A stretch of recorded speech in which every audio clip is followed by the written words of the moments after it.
कृष्ण पृष्ठाय भूतले श्रीमते मधुसूदनाय नामचेतिनाय नमस्ते मधुसूदनाय भक्तिपाद प्रियाते प्रभु कृष्ण भक्ति नियति सरलकाय हरे कृष्ण कृष्ण कृष्ण हरे हरे हरे राम नैनं गलकृष्णार्यां वदनं गदिगदिरुदियागिरा तुलिकेन चित्यं अपुकदा तव नाम ग्रहण भविष्यति।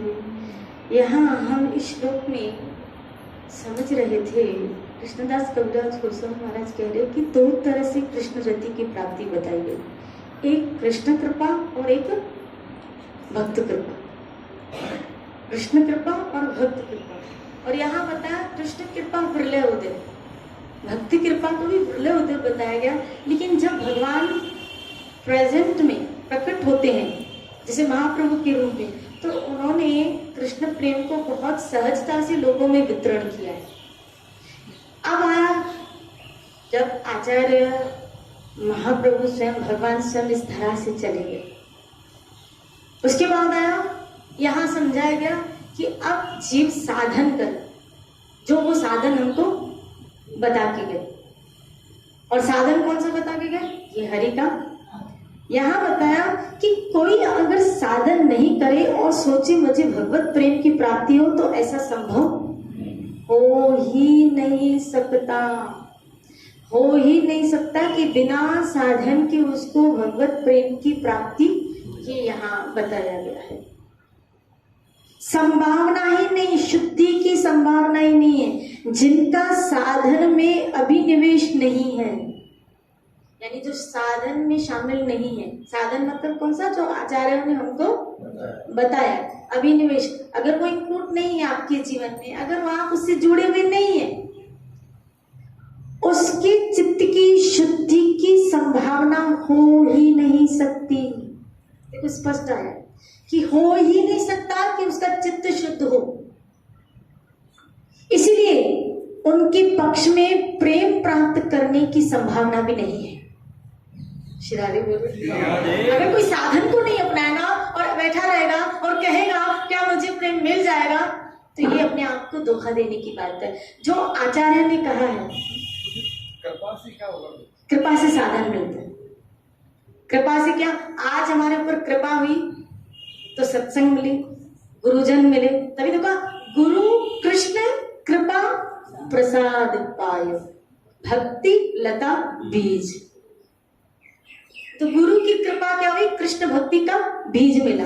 बीज कौन सा? तभी तो गुरुजन कहते हैं नाम जप करो। नाम वो क्या दिया हमको? साधन दिया। अब वो हरेक का अलग अलग है। हमें जो साधन दिया गया नवधा भक्ति का, हमें उसको अपने आचरण में लाना होगा।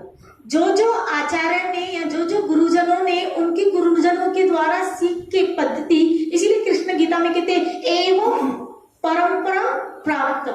परंपरा से जो चली आ रही विधि है, आप भी उस विधि को अपनाओगे। फिर गीता में कृष्ण ने कहा ये विधि है, तद विधि, ये विधि है, तुम्हें जाना पड़ेगा। क्या? जाओ गुरु के पास, उनसे सीखो, मेरा तत्व समझो। वो तत्वदर्शी तुम्हें समझाएंगे कि क्या करना चाहिए। शिरारे गुरु, इसका मतलब है रूप गोस्वामी और सनातन गोस्वामी को जब महाप्रभु चैतन्य वार्तालाप आता है चैतन्य चरितामृत में, तो 5 साधन बताते हैं, जिसमें पहला ही साधन बताया उन्होंने क्या? गुरु की शरणागति। पहला साधन गुरु की शरणागति, जाओ किसी शुद्ध भक्त की शरण में जाओ। अब शरण में जाने के पश्चात वो जो आपको साधन कह रहे हैं वो तो अपनाना पड़ेगा।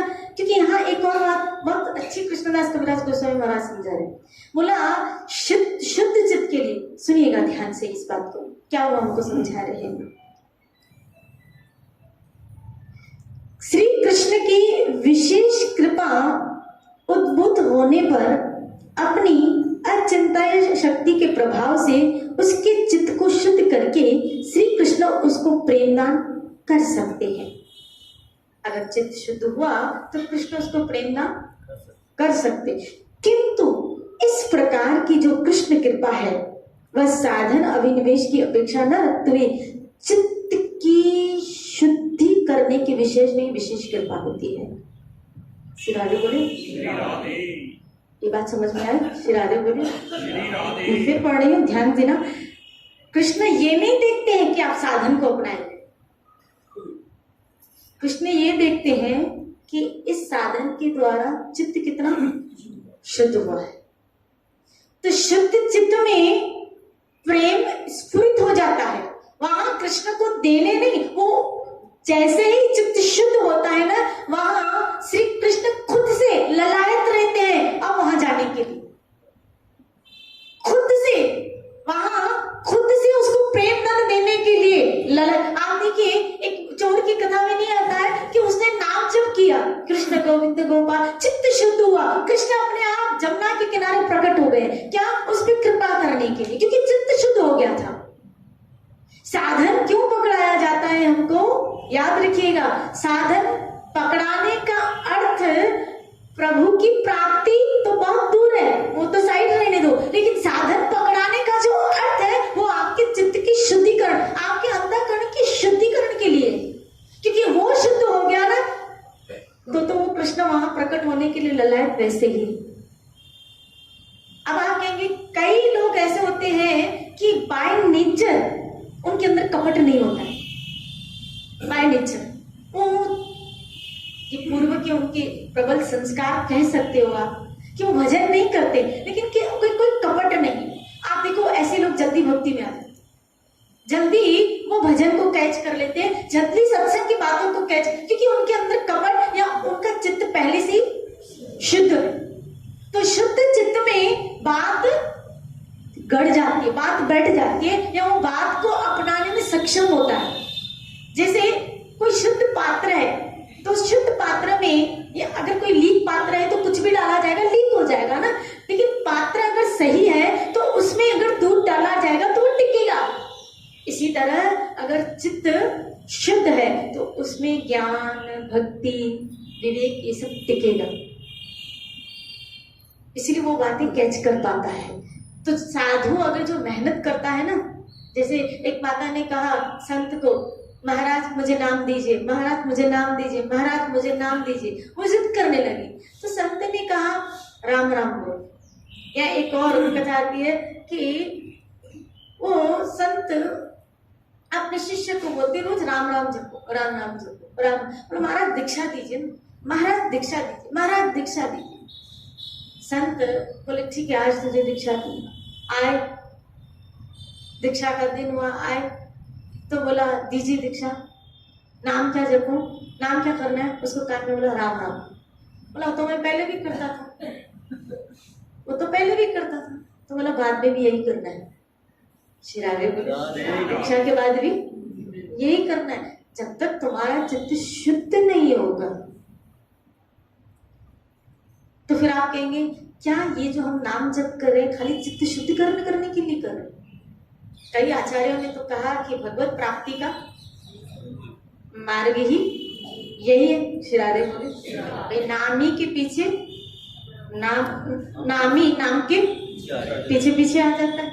तो जब नामी नाम के पीछे आ जाता है तो हम जो नाम जप कर रहे हैं तो ये क्या खाली चित्त शुद्ध करा अंतर, क्योंकि अंतःकरण शुद्ध हुआ ना तो वहां प्रेम उदय होता है। और प्रेम उदय जब हो गया आपके अंदर, वहां प्राप्ति की इच्छा नहीं, वहां उनको प्रसन्न करने की, यहाँ उनको राजी करने की भावना। यहाँ कृष्णदास कविराज एक जगह लिखते रहे हैं कि जो कृष्ण कृपा से अगर प्रेम मिल भी जाता है, उदित तो भी जाता है, तो भी जीव के अंदर उस प्रेम का अभाव हमेशा बना रहता है। इसका मतलब है प्रेम जिनके अंदर उदय हुआ है, कैसे पता चले? अगर कोई कह रहे ना क्या, जैसे यहाँ ये कह रहे हैं कि कृष्ण कृपा से जिन भक्तों के चित्त में प्रेम का आविर्भाव होता है ना, वे ऐसा कभी नहीं मानते कि कृष्ण प्रेम की हमें प्राप्ति हो गई है, वो कभी नहीं मानते। और यहां तक कि वो अपने आप को हमेशा प्रेम से वंचित कहकर कहते हैं और सदा यही कहते हैं मेरे ऐसे भाग्य कहां कि मुझे कृष्ण प्रेम मिले। प्रेम तो बहुत दूर की बात है, प्रेम की गंध भी मुझ में नहीं है। हाय हाय, मुझ में तो कृष्ण का झूठा प्रेम भी नहीं है। शिरारे बोले भाई झूठा प्रेमी हो जाए मुझे वो भी नहीं है।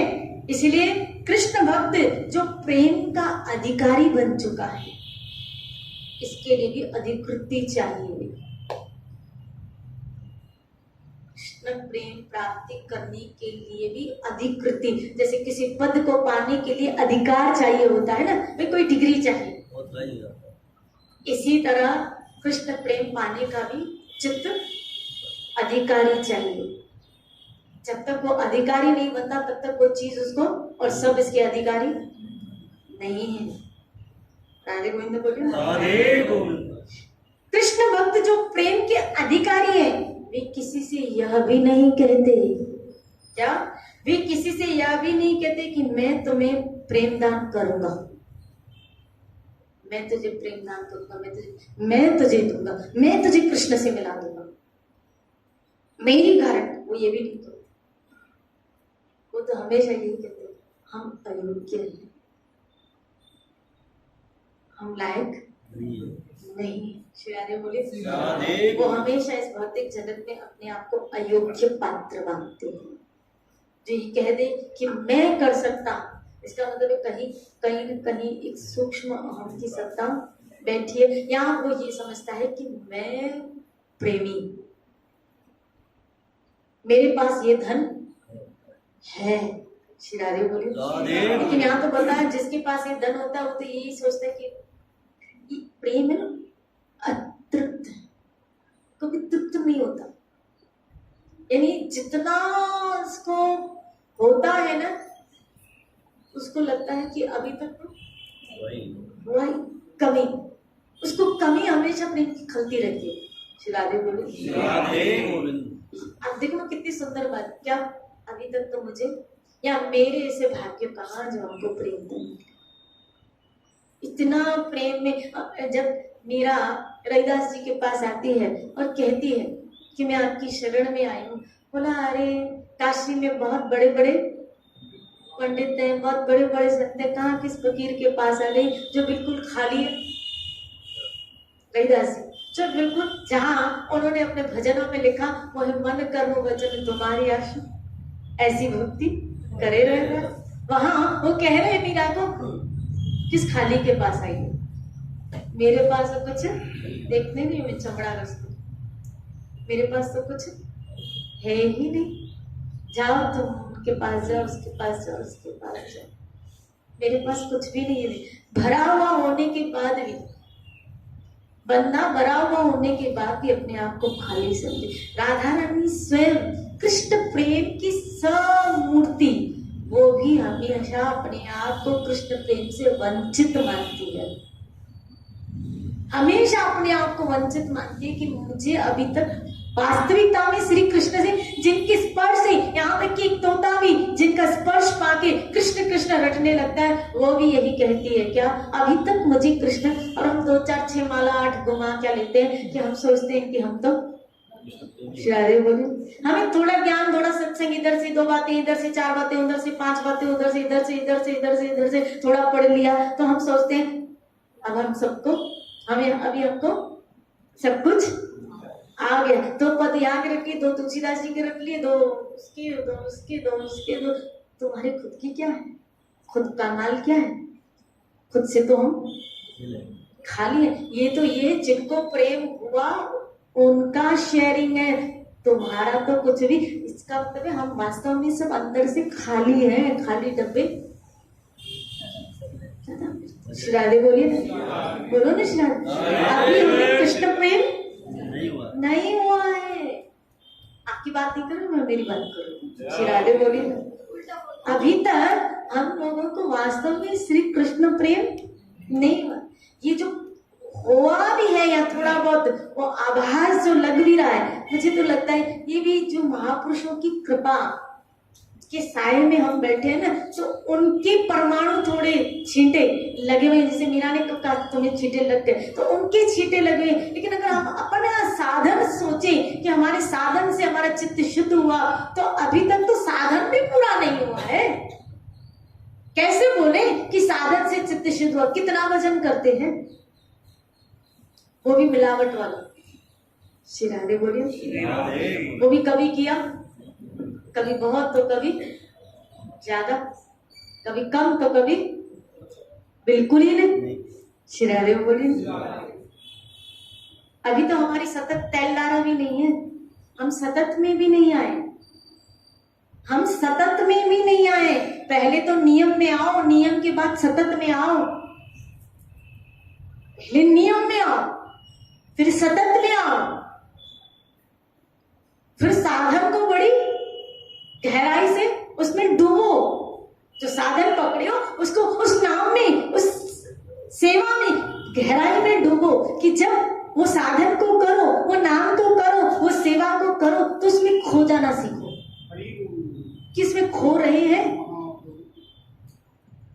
अभी तो मंजिल बहुत दूर नहीं है। श्री राधे बोलिए ना, बोलो ना श्री राधे। मैं इसलिए बोलती हूँ, भक्त दिखना और भक्त बनना, भक्त दिखना और भक्त बनना बहुत अलग बात है।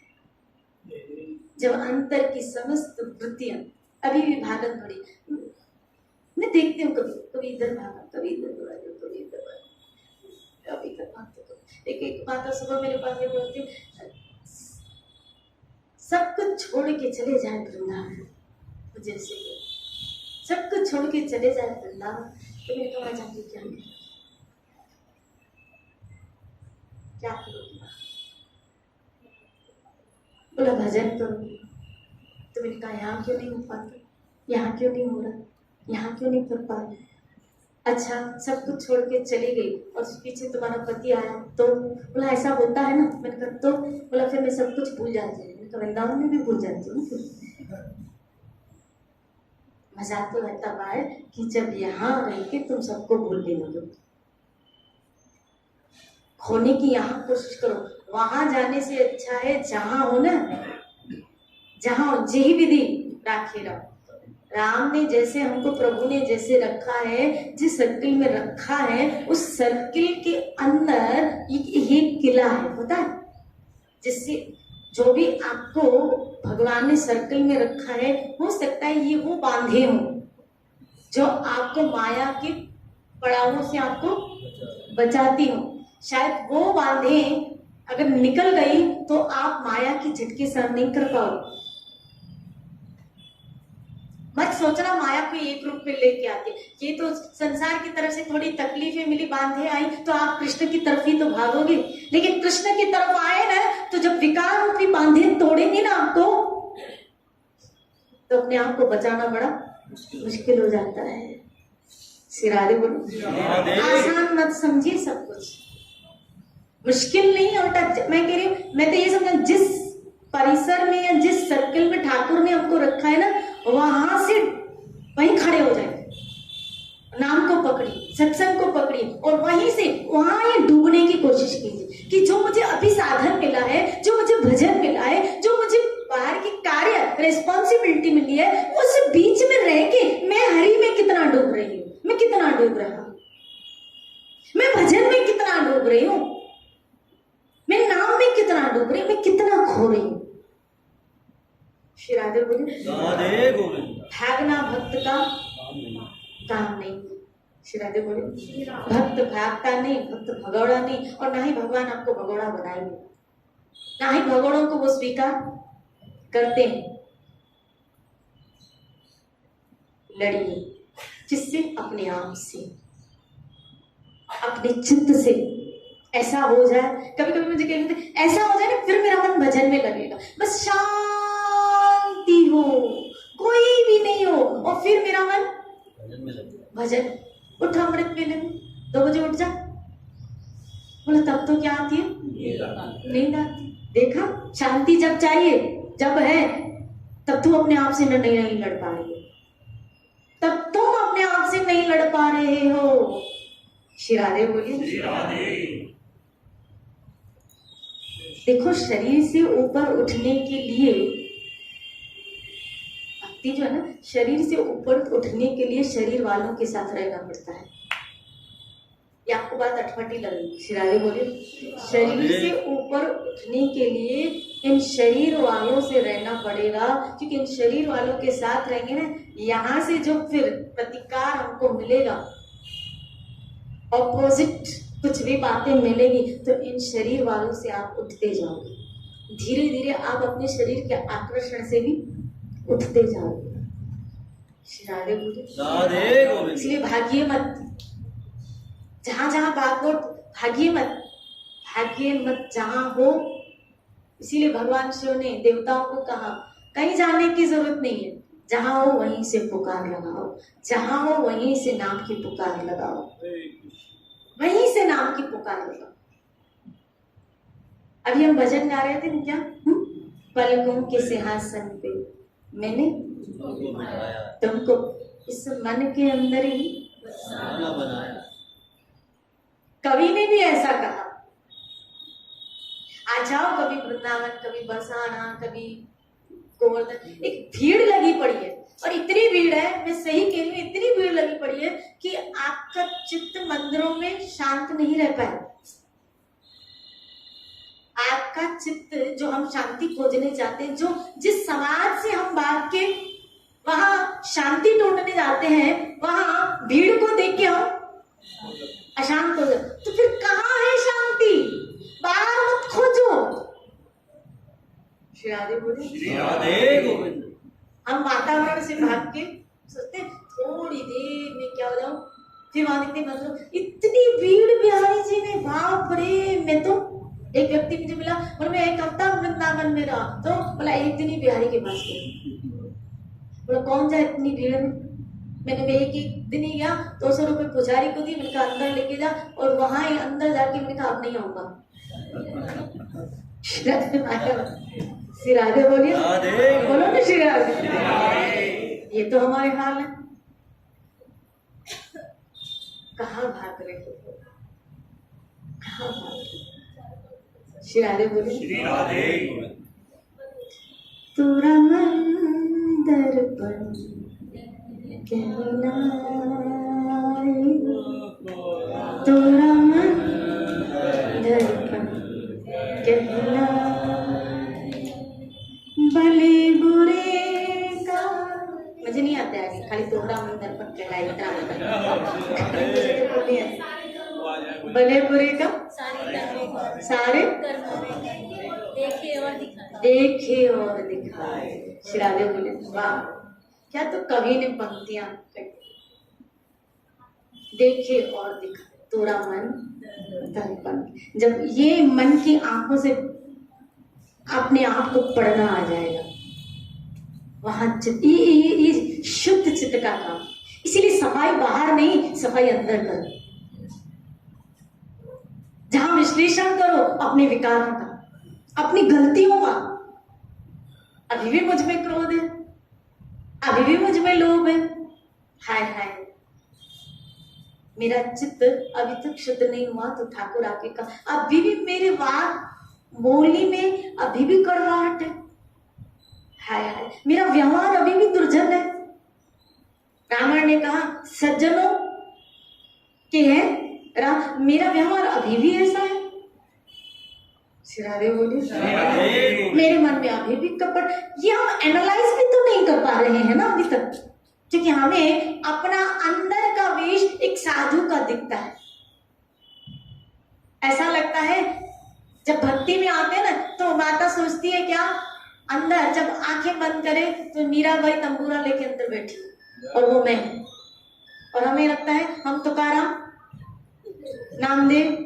श्री राधे बोलिए। आंख बंद करते तो वो छवि आती है और पूछता है वो मैं, लेकिन हमें तो रावण दिखता है ना, बोलो ना, दुर्योधन दिखता है। श्री राधे बोलिए। तो हमें अपने अंदर का चेहरा कैसा दिखता है, एक साधु का, और हम अपनी पहचान इस जगत में उसी चेहरे से करते। इसीलिए बापू जी ने कहा था सत्संग में, आपको याद है कि एक अंदर का चेहरा और एक बाहर का चेहरा। बाहर का चेहरा तो बाहर वाले देख लेते हैं, लेकिन अंदर का चेहरा बाहर वाले नहीं देख पाते। अंदर का चेहरा बाहर वाले कभी कभी थे इसको क्या पता नहीं क्या अंदर का चेहरा बाहर वाले नहीं देख पाते। श्री राधे बोले अंदर का चेहरा सत्संग आपको दिखाती है, और जब आप अंदर का चेहरा अपना देखने में सक्षम बनोगे तब आपकी बुद्धि जिस दिन ये निर्णय करने में यहाँ तो गलत है तुझे नहीं करना है, ये निर्णय करने में जब आप सक्षम रहोगे तब वो व्यक्ति हमेशा पाप से बचता रहेगा, हमेशा हमेशा। एक दिन ये बच्ची मेरे पास आई तो मैंने इससे यही बात कही, मैंने कहा मैं निर्णय न दूं कि ये गलत है ये सही, जब तुम्हारी बुद्धि ये निर्णय करे ये गलत है ये सही है, जब ये बुद्धि तुम्हारी निर्णय करे गलत है से तब मुझे गौर हो क्या कि क्योंकि 24 घंटे हम साथ नहीं है लेकिन 24 घंटे तुम अपने साथ हो, तो तुम निर्णय करने में सक्षम हो, हम अपने आप को देख पाए क्या ये गलत है मुझे नहीं कर, ये सही है ये करना चाहिए। आपकी बुद्धि उतनी क्या हो जाए सक्षम हो जाए, और गलत जहां हो उसको सुधारने में, ना कि गलत को पर्दा डालने। श्री राधे बोलो ना श्री राधे। इसीलिए जिनको प्रेम होता है ना वो ये नहीं कहते कि हमको, यहाँ यही कहा क्या कृष्ण भक्त जो प्रेम के अधिकारी हैं वे किसी से ये नहीं कहते कि मैं तुम्हें प्रेम दूंगा, आ जाओ हमारे पास हम आपको प्रेम दे देंगे। क्योंकि अभी थोड़ा थोड़ा सत्संग में आए हैं तो प्रभु प्रेम के विषय समझते तो हैं, तो यहाँ प्रेम दंड मिलेगा, यहाँ प्रेम मिलेगा, चले जाओ। बोला हम कौन है? बोला हम महाप्रभु के अनुचर है। श्री राधे बोलिए, श्री राधे बोलिए ना, और हम आपको वो दे सकते। श्री राधे बोलिए। इसके लिए भी अधिकार चाहिए, अधिकार अधिकार। जब तक आपका चित्त वो अधिकार प्राप्त नहीं करेगा, वो कैपेबिलिटी, वो अधिकार नहीं, तब तक आप भक्त की लिस्ट में आने वाले नहीं है। इसीलिए मेरी मीरा भाइयों, श्राद्धे बोलिए, श्राद्धे बोलिए ना, श्राद्धे बोलिए ना, सच में हो। लेकिन क्यों ना हम और आप अपने आप को एनालाइज करें। आइए हम इस साधन को अपना के अपने आप के अंदर के चित्त को शुद्ध करने की क्या करें, कोशिश। जय जय श्री राधे, जय जय।